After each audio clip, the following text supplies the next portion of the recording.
করতেছো কেন? সামিলের গাড়ি না? জি স্যার। সামিলের গাড়িতে উড়ে যাচ্ছিলাম। সামিল স্যার বলছে ম্যাডাম নিয়ে এগিয়ে যেতে স্যার। কামরুল ভাই দ্বারা এটা সম্ভব। আসসালামু আলাইকুম ভাবি। ওয়ালাইকুম আসসালাম। কেমন চলতেছে সবকিছু? এই তো। হ্যালো ভাবি, আজকে আমার সব সন্দেহ দূর হয়ে গেছে ভাবি। আজকে আমি শিওর হয়ে গেছি ভাবি। ও ভাই, আসসালামু আলাইকুম। কি মনে করে? এই আসলাম আর কি রাকিবের সাথে দেখা করতে। আর রাকিবের সাথে ও আছে অ্যাকাউন্টস রুমের দিকে আছে। ভাবে আপনি একটু ওয়েট করেন, আমি দেখছি। দাদি অফিসে আসছে? আমাকে তো বলে নাই। কোচ অফিসে আসবে আমি তো জানি না। এই দাঁড়ান, আপনি এখানে আসেন। স্যার, আপনি এখানে আসেন, আমার চেয়ারে এসে বসেন। স্যার, আরে যা বলতেছো ওটা করেন না, ফাস্ট করেন, ফাস্ট। উনি হচ্ছে আমাদের অ্যাকাউন্টস ম্যানেজার। ও আসসালামু আলাইকুম।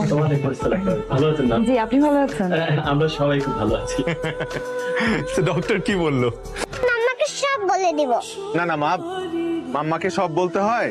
তাহলে আমাকে আইসক্রিম কিনে দাও। বাজার, সবজি, মাছ এই পর্যন্তই তো আনতে বলছিলাম। এই গুড়া চিংড়ি কেন নিয়ে আসছো? ওই রাতে কম দামে পাইছি তাই নিয়ে আসছি। তো তুমি জানো না বাসায় কোনো কাজের মেয়ে নাই? 3 দিন ধরে বউ আসতেছে না, কেন নিয়ে আসছো এগুলা? এই পেঁয়াজু করছো? আরে আস্তে, মাত্র ভেজে নিয়ে আসলাম, গরম না। আমি ব্রাউনি খাবো না, আমি আইসক্রিম খাবো, আইসক্রিম খাবো, আইসক্রিম খাবো। আইসক্রিম খাওয়া যাবে না, ঠান্ডা লাগবে তোমার। কেমন আছিস তুই? জি স্যার। কি স্যার স্যার শুরু করলো আমি বুঝলাম না। মানে এই লোকটা তোমার থেকে না হলো 20 বছরে বড় হবে, বন্ধু কিভাবে হলো? আরে বন্ধুত্বে কোনো বয়স আছে নাকি?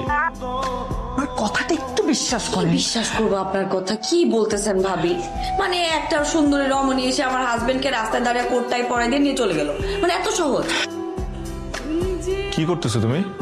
কি কি করব? সাইলেন্ট করতেছি তোমার ফোন। তোমাকে না বলছি রাতে বেলা ফোন সাইলেন্ট করে রাখবা? উঠা যাবে তো না হলে ঘুম থেকে। অফিসের গাড়ি মানে মানে কোনো বড় জিপে করে যাও? বড় জিপ কই পাবো? হ্যালো, আসসালামু আলাইকুম স্যার। ওয়ালাইকুম সালাম জেরিন। জি স্যার। শুনেন, একটা কাজ করেন, আজকে আমাকে নিতে আসতে হবে না, আমি আমার মতো চলে আসতেছি, আপনারা আপনাদের মতো চলে যান। ওকে স্যার, ওকে।